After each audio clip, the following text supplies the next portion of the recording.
Yes, guys, welcome back to the LG Fitness Podcast. I hope you are doing well and I hope you're having a good week. So today's episode is going to be a little bit of a different one, a little bit of a fun one, hopefully. So yesterday I put on my story a little question box and asked you guys to send in your suggestions for this podcast, as I wanted to do like an underrated, overrated type podcast. I also wanted to do, if anybody has ever seen these before, you know, like the tier list that people give, like the S tier or like the GOAT tier, A, B, C, D, F.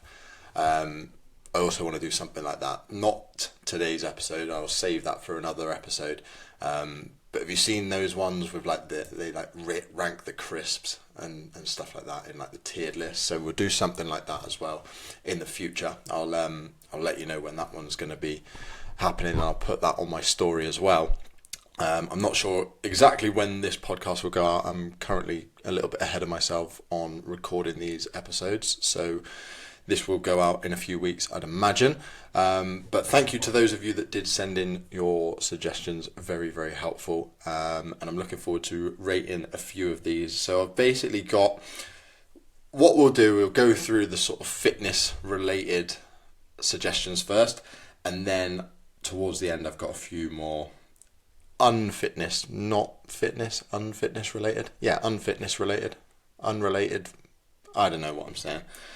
Basically, I've got ones that haven't got anything to do with fitness towards the end, and I'll finish up with those. But I'm going to start off with the fitness ones first, and then go into that. So, one suggestion. The first suggestion I've got is bulking versus cutting. Now, I'm going to answer these separately, so I'm going to talk about bulking first, and I think bulking is overrated. And the reason that I think it is overrated is because I think when people hear the word bulking, they instantly think I can just eat anything I want, as much as I want, and I'm going to gain as much muscle mass. And unfortunately, it just doesn't work like that. There's only a certain amount of muscle mass that you can grow, and that will depend on how good your training is, how often you're training, whether or not you're taking any performance enhancing drugs. Your genetics will also play a massive role, your sleep, your recovery. So the amount of muscle that you can build, let's say, we'll just pluck a number out of the air, let's say it's 10 kilos in a year, which is fucking impressive, that's phenomenal. Let's say you can build 10 kilos a year, and in order to do that, you have to eat a certain amount. If you eat beyond that point, you're not going to gain any more muscle from doing so. You're just going to accumulate more and more body fat. Now, the key with muscle building is that you want to be in a building phase for as long as you possibly can. And you don't need to eat masses of calories to achieve that. In fact, you could probably be somewhere around about maintenance, as long as you're training hard. If you're training with a close proximity to failure and you are progressing week on week, you can see that your lifts are getting higher or you're getting stronger, then very good chance you're building some muscle. Now, obviously what we don't want is, you're just lifting heavier with shit technique or shitter technique. We want to make sure that your form's standardized, which if your form is standardized, you are pushing close to failure and you can see the numbers going up week on week over time, then chances are you are going to be building some muscle mass. And we can obviously look at sleep and things like that, but ultimately, if you're progressing week on week and your form is standardized, then that would suggest to me that your recovery is in a good place. From a nutrition standpoint, you're getting enough protein in, you're getting enough food in, and you're also sleeping well as well. So if you're doing those things, then you're going to be building some muscle. And you can even build a little bit of muscle in a deficit.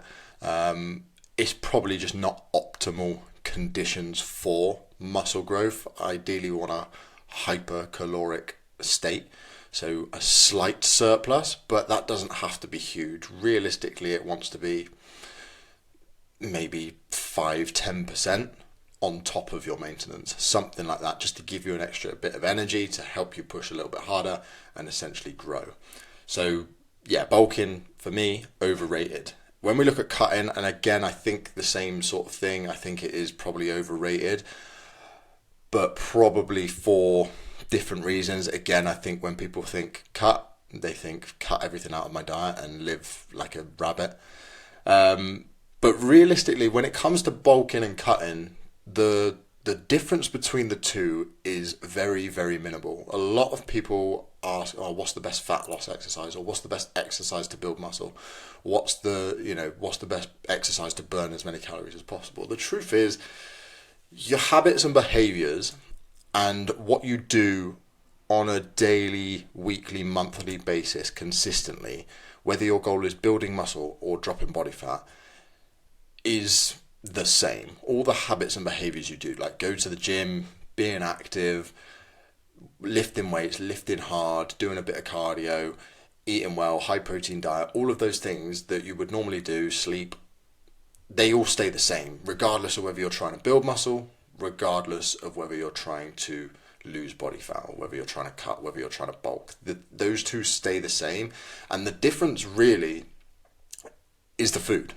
And again, people hear this and they think, well, bulking, I've got to eat loads. Cutting, I've got to eat hardly anything. The difference between bulking and cutting in terms of calories is probably 200 calories, maybe. Probably 200 calories, maybe 300. Put it this way, if we look at the recommended calorie allowance for males and females, which for the average person is pretty right, about 2,000 for females and 2,500 for males. If we look at that, and if I was to start someone on a muscle building phase, let's say we'll take a female, 2,000 calories, the start of that bulk or the start of that build, I'd probably start them at 2,000 calories. The start of a fat loss phase for that same female client would probably be around 1,800. Now, of course, as that fat loss phase and as that bulking building phase goes on, then we'd look to increase as time goes on. But at the very start of the phase, the difference between fat loss and bulking, 200 calories. Same for a male. I'd probably again start them on maintenance if they're bulking, 2,500. Maybe go down to 2,200 if it was the start of a fat loss phase. And then as time goes on, as you get consistent, so as that female client is consuming 2,000 calories over, say, 4, 6, 8 weeks, then we'd look to increase, maybe go up to 2,200. Same the opposite way. If they start on 1,800, they're dropping body fat, they're dropping weight, we can see the scales are moving down. Then again, if they want to get leaner, then again, we might just drop that to 1,700 to 1,600, etc., etc. The start point is very, very similar between bulking and cutting. Obviously, as time goes on, you adapt the plan to ensure that you continue to bulk or you continue to lose fat. But yeah, I think the whole concept and the whole idea of bulking and cutting in general, I think it's overrated. Now, that's not to say it's not good. I think having these periods of time is going to be very, very beneficial for your physique goals and for you to improve the amount of muscle you have and improve your physique long term. I think having these distinct phases can be very, very helpful. But I think the way that most people see them, I think is overrated. So, the next one we've got is deloading. Now, this is an interesting one. I think it's probably underrated. I think deloads are probably underrated, and I think I'd probably look at this as the male perspective, from the male perspective of don't deload because you're a pussy. I think a lot of people just try and push through when they're not feeling it, when they're not fully recovered, and when they're not at it in the gym, and they try and just push through because you've got to keep progressing, you've got to keep pushing, you've got to push hard, that sort of work harder mentality that a lot of people have. I think deloads are very, very useful, and they're going to be needed, especially if you are progressing consistently over time, especially again in a muscle building phase, fat loss phase. You're probably going to need a deload a lot quicker if you're in a fat loss phase because you're not going to recover as well. But even in a muscle building phase, and I've just related it back to bulking and cutting again, but even if you're building muscle, if you're consistently progressing, lifting heavier each week, lifting heavier, it's a lot of stress that you're putting on your body. Eventually you're going to have to give yourself a little bit of a chance to recover, because the reason that we train is to elicit some form of adaptation, and in order to get that adaptation we have to push ourselves. We have to push ourselves hard. We have to give our body a reason to change, and if we do that, we're going to incur some stress, some damage that our body has to recover from. So deloads are a great way to continue training, but just pull back on the load. Some people like to strategically plan their deloads for like once every 4 weeks, once every 6 weeks, whatever it is. And again, it depends on the person. It depends on how hard you are training.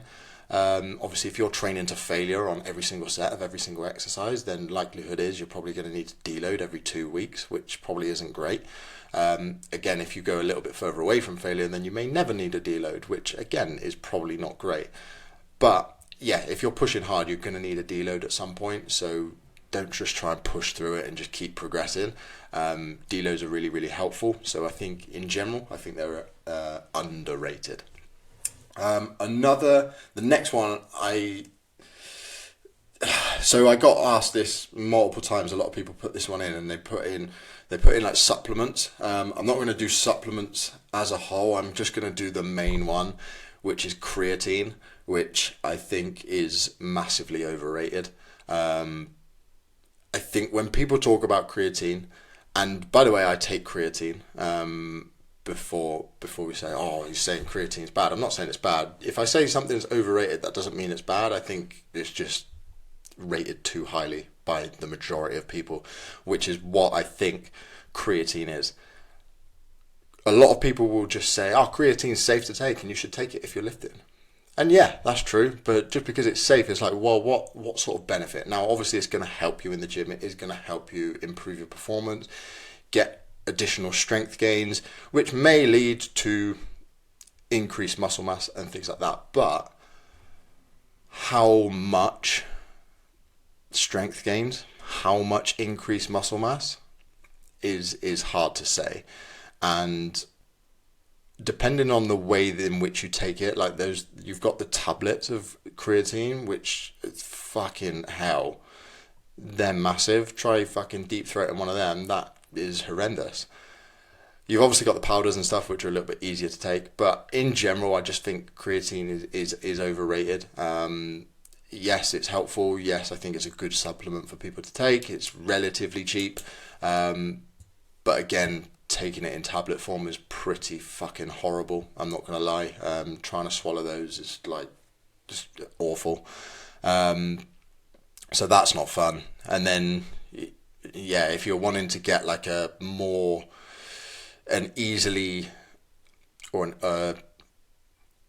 a way to take it easier, like you've got the chewable creatine. They just cost stupid amount of money. So like the creatine gummies and stuff that you get, it's like as soon as you make a gummy version of something, like it has to like 5 times the price. So yeah, I think, yeah, look, creatine, great supplement, but yeah, I think it's overrated. What you're getting out of it, maybe an extra rep, which leads to how much muscle growth over a year. I can't imagine it's a huge amount. So yeah, it's helpful. There's other benefits to it as well, but yeah, I think it's overrated.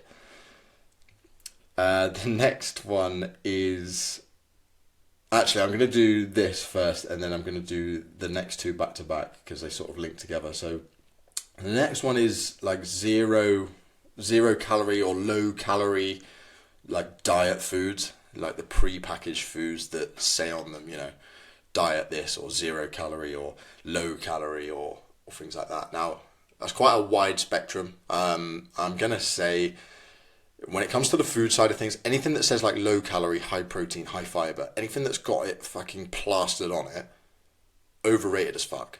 Overrated as fuck. Have a look at the nutrition labels, and I guarantee it's probably not got that much protein in it. It has some protein in it. I don't know what the guidelines are for them to be able to just write protein on stuff. Very fucking low, it would seem. But yeah, have a look on the nutrition labels and have a look, because I guarantee it's not high protein. It's maybe not that high in fiber. The low calorie options, the low fat options, the things like that. Again, fucking shit, to be honest with you. They don't taste as good as the real thing, and if you're gonna constantly look for like the low calorie, the 0% fat, you fucking live a little. Like I would say you're far more likely to stick to your diet if you actually have like the 5% fat instead or something like that, because it's just nicer, it's more enjoyable. The one example that I've got off the top of my head is the Skier or the Fire yogurts. You got the 0% and the 5% fat. The 5% fat tastes so much better, so much better. Whereas, and it's like maybe 20 calories more per 100 grams, and a whole pot's like, say, 500 grams. So, what, an extra 100 calories for an entire pot for way nicer tasting yogurt. I'm just going to have the 5% fat one because it tastes nicer. Yes, it's slightly higher in calorie, but I'm probably more likely to stick to my diet because of that. So yeah, like those types of things, like low calorie stuff, fuck me, just crap. Overrated as fuck. When it comes to like diet stuff, like diet, like Coke, diet energy drinks and diet mixers, those sorts of stuff, they're fucking underrated because they get a real bad rap. People say that they're going to kill you, going to give you cancer.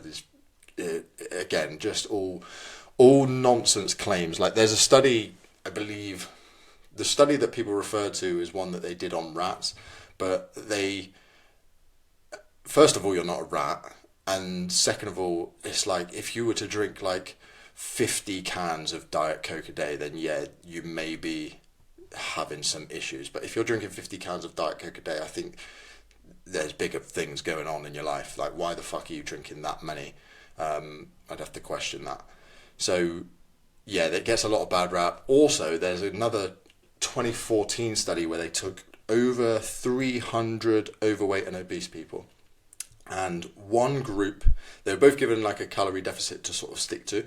One group drank only water, and the other group was allowed to drink diet like sodas. I think it was an American study. So diet sodas, they were allowed to drink diet sodas alongside their water, and the average amount of weight lost on group 1, the water only group, was average of 9 pounds.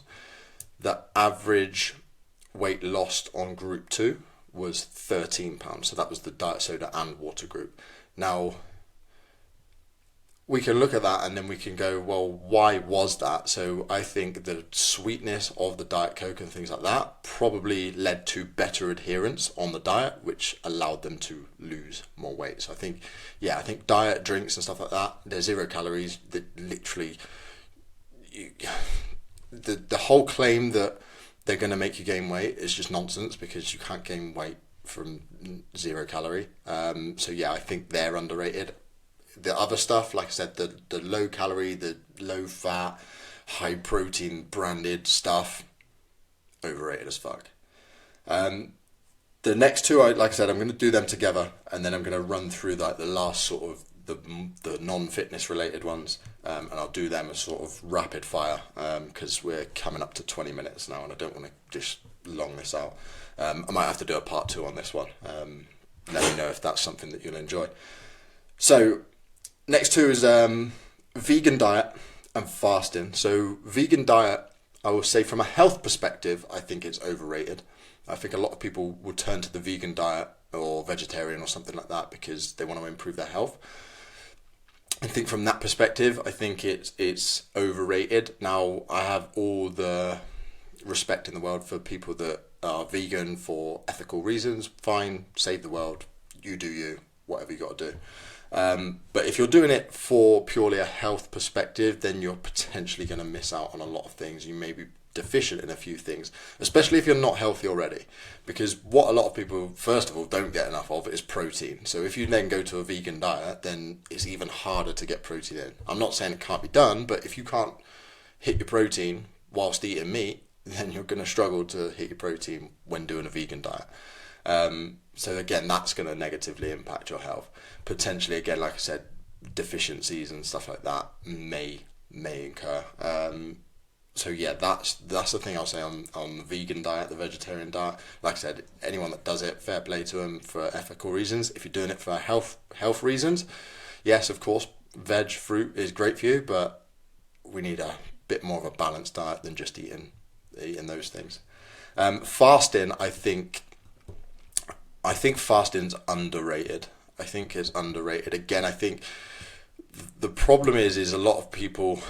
Again, I think a lot of people have jumped on the fasting bandwagon and saying everybody should fast. You must fast. And first of all, what I'll say is you fast when you sleep. 8 hours. If you're sleeping 8 hours a night, you don't eat as soon as you go to bed, and you probably don't eat as soon as you wake up. So you're probably fasting for 8 to 10 hours every day anyway when you sleep. So you're getting all the benefits of fasting. I think from a weight management perspective, it can be really helpful for certain people. Again, it just narrows that time that you feed in. I've found as well, when I've fasted in the past, it can be, especially when dropping body fat, I think it can be really helpful because I've found that I'm a lot more focused when I'm hungry. Like I find like I'm a little bit more focused, and I don't know whether that's maybe like that sympathetic drive of like fight or flight response potentially. I'm not 100% sure on that. Just makes you a bit more alert perhaps. But I find that I'm a little bit more focused, a little bit more alert when I'm not eating, when I extend that fasting window. So that can be potentially beneficial for a lot of people. If you're trying to build muscle, then it's not something that I'd recommend. Getting in your meals is hard enough without fasting. Obviously, if you then add another window where you're trying to fast, and then it just makes it a lot harder to get those calories in less time. So yeah, if you're muscle building, I wouldn't recommend fasting. But yeah, I think in general, I think it's pretty underrated for people that are trying to lose weight. If you are someone that doesn't eat breakfast, but then you find you just uncontrollably eat in the evenings, then maybe eating some breakfast might be a good idea for you though. Cool. So those are the fitness topics that I got sent, and then like I said, I'll try and do like a little bit of a quick fire on a few of these last ones, and then we'll wrap up the podcast. So next one is Krispy Kreme donuts. I really like Krispy Kreme donuts, and I'm going to say, this is hard because I think a lot of people rate them, which means realistically I'm thinking, are they overrated? But at the same time, like I don't think they're underrated because I think people rate them, and I really like them, and I wonder if I'm maybe overrating them. I'm going to just sit on the fence on this one. I'm just going to say that they're properly rated. I think they get the respect that they deserve. They don't get too much. I think Krispy Kreme, top tier. Chocolate advent calendars, overrated as fuck. I always forget to eat them. I forget to open them, and I don't because you're meant to open them in the morning anyway, aren't you? And I don't want to eat chocolate in the morning. So yeah, they're overrated as fuck. Not for me. Golf is the next one, and I just get angry thinking about it because it's a fucking stupid sport, but I love it. Is golf underrated or is it overrated? I think it's underrated. I do think it's underrated. I think a lot of people poo-poo it, but it is genuinely second to football. Like in terms of like the sports that I've played, and I've played many sports, it is second to football in terms of enjoyment. Obviously when you're playing well, obviously when you're not, which is a lot of the time, it's fucking shit. But I think it's underrated. It gets you out with friends. It's a good laugh. Go for a walk, fresh air. I think it's underrated. Next one, we've got some football ones to finish actually. So we've got Unai Emery. For those of you that don't know, that's the Aston Villa manager. He's underrated, I'm going to say. Very, very good manager. Managed to take Aston Villa, who were fighting relegation when he joined, and now he's got them in the Champions League, and they're doing well. I think I remember, because he used to support Arsenal, and me being a Spurs fan, I fucking hate Arsenal. And I remember when they had Unai Emery, and he was good because I believe he got onto the Europa League final, and he was pretty good for them. And I think they were a bit quick to sack him. And I remember feeling quite happy that they had sacked him, or wanting them to sack him. I also wanted them to sack Arteta as well. No, I wanted them to keep Arteta. Sorry, which they did, and obviously he's done very well. So I'm not always right. In fact, I'm very rarely right. But yeah, I think he's underrated. I've got 2 players next, and then I'm done. So I've got Bukayo Saka and Mohamed Salah. I don't want to just immediately say overrated for Saka, because then it was just like, oh, well, you're a Spurs fan, you would say that. Because I think he's a fucking brilliant player. I just wonder if he's maybe overrated. I think in general, most English players are overrated. I do think most English players are overrated, and I think he may be one of those overrated players. That's not taken away from him. And from everything that you see in like the media and stuff, he seems like a genuinely lovely bloke, and a very good footballer. Very, very, very good footballer. But I think he might be overrated. Salah's such a weird one. Like, he's clearly one of the best wingers to ever play in the Premier League. But at the same time, every time I watch him play, I just think, you're not that good. And then he goes and scores, and he does something, and you think, okay, yeah, he is good. But every time he's on the ball, I just think, you don't look like a footballer. And that's coming from me, and I'm crap at football. So,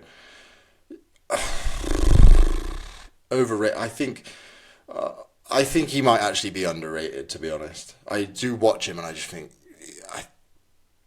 you're not even that good. But he clearly is. He's one of those. I can't really explain it.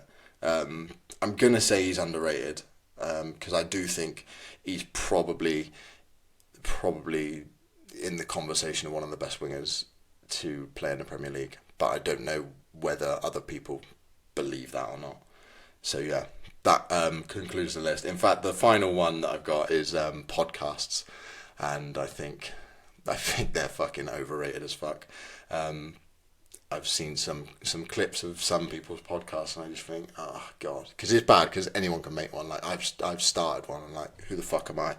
So yeah, I'm gonna just say they're overrated. But I hope you enjoy mine. I hope you've stayed for this long anyway. I appreciate you guys listening. I appreciate you listening to me rabble on. As much as I do think podcasts are overrated, I genuinely do appreciate you being here, listening to what I've got to say. I hope you enjoyed this episode. If you want me to do another episode like this, or like I said, like a tiered list, I'd love to do something like this again. This was kind of fun. This was enjoyable. I hope you took something away from it. I hope you managed to learn stuff from the fitness stuff and get an idea of what I think about football and stuff like that. So I hope you enjoyed this episode. I hope you have a great day, a great week. If you want to get in touch with me and ask me any questions about and send in anything more for another topic like this, then shoot me a DM at Lewis Graham Coaching on Instagram, and I will speak to you soon. Take care.